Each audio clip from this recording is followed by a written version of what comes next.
Muito bem. Um grande e velho amigo meu, em nossas conversas, costumava expressar o seguinte: não sabemos até que ponto a ignorância humana pode chegar. Bom, eu discordo dele apenas num detalhe, né, dessa afirmação, que a ignorância é própria apenas dos seres humanos, pelo menos aqui no planeta Terra, né, neste planeta. Né. Não é possível que os animais, tal como eu compreendo, possam ignorar ou deixar de ignorar as coisas, certo? Os animais são seres movidos por instintos, 100% inocentes, né? Sujeitos às leis da biologia, da cosmologia, da divindade, certo? Da criação. Portanto, como é dado aos seres humanos o livre-arbítrio, também, né, vamos dizer assim, abre-se o leque, né, de possibilidades.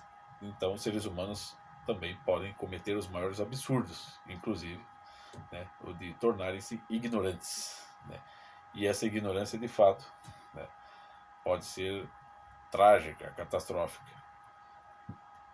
No caso específico do movimento LGBT, né, o que eu penso é o seguinte: é um movimento, como muitos outros aí desses ideais modernos, um movimento que se opõe não só à verdade, mas à própria ciência que eles tanto defendem. Né? É um movimento que se opõe até aos cromossomos, né? Vamos dizer assim.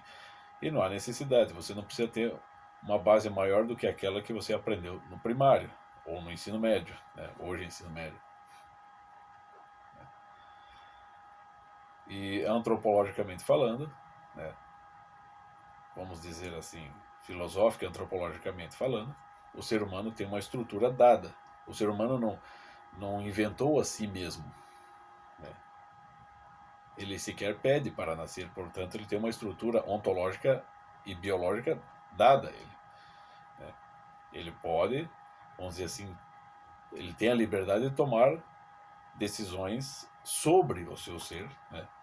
Sobre o que fazer com o seu ser, se ele vai viver normalmente, se ele vai se transformar numa drag queen, se ele vai se suicidar, né?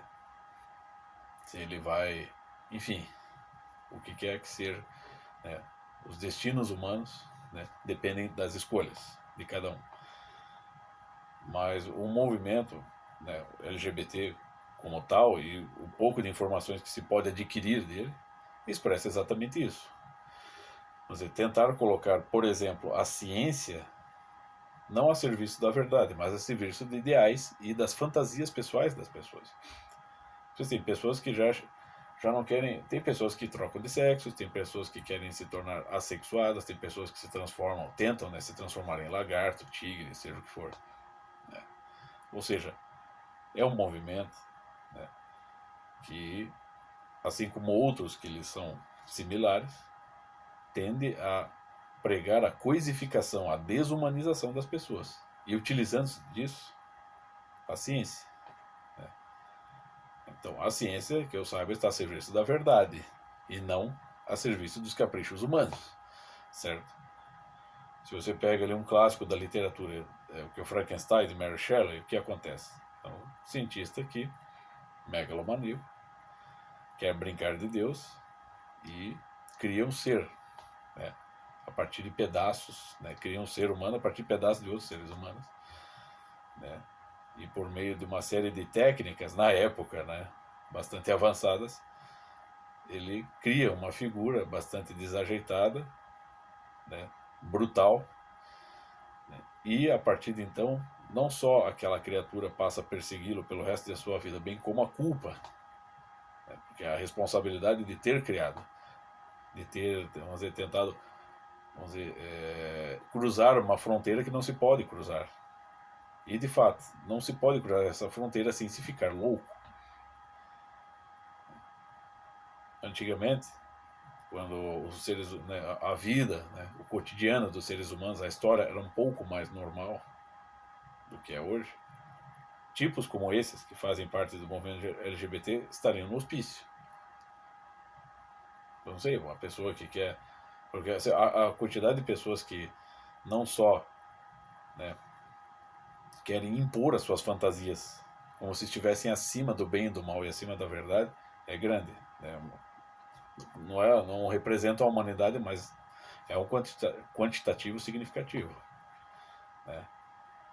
E essas pessoas, vamos dizer assim, vamos dizer, sei lá, doutrinadas ou convictas, né? Esses mais fanáticos, esses cuja fidelidade os leva às últimas consequências, né?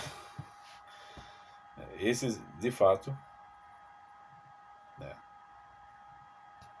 Não estão interessados. Né? Vamos dizer, eles querem, vamos dizer assim, para explicar mais ou menos resumidamente, né? Eles querem, vamos dizer, relativizar aquilo que é dado, aquilo que é concreto, né, e intuitivo, né, na estrutura biológica, ontológica do ser humano, relativizar isso e concretizar as suas fantasias, que, né, por conseguinte, são totalmente instáveis. Porque, afinal de contas, o que tem de pessoas que primeiro queriam se transformar uma mulher, depois voltaram a ser homem, depois sendo homem voltaram a ser mulher, depois se tornaram lésbicas, tudo assim, se submetendo a todo tipo de cirurgia. Tem aquele caso lá do rapaz que queria se tornar um bonequinho, o Ken, né, da Barbie, depois decidiu se tornar a própria Barbie. Sabe-se lá Deus o que mais vai passar na cabeça desse sujeito. Né? E a quantidade de pessoas que submetem a procedimentos, né, cirúrgicos totalmente aviltantes e desumanizantes, de fato, tem crescido. Né? Como eu disse, não acho que a humanidade vai sucumbir a isso, mas existe uma parcela significativa de pessoas no mundo que fazem isso, que se submetem a isso. E a tentativa é de, sim, impor isso a todo mundo, de relativizar totalmente a estrutura ontológica do ser humano que é dada pela realidade, pela suprema realidade, né? Relativizar isso e impor a relatividade das suas fantasias, dos seus desejos, dos seus ideais, que isso sim é relativo. Para mim, isso é o ideal de louco, totalmente negacionista e totalmente anticientífico.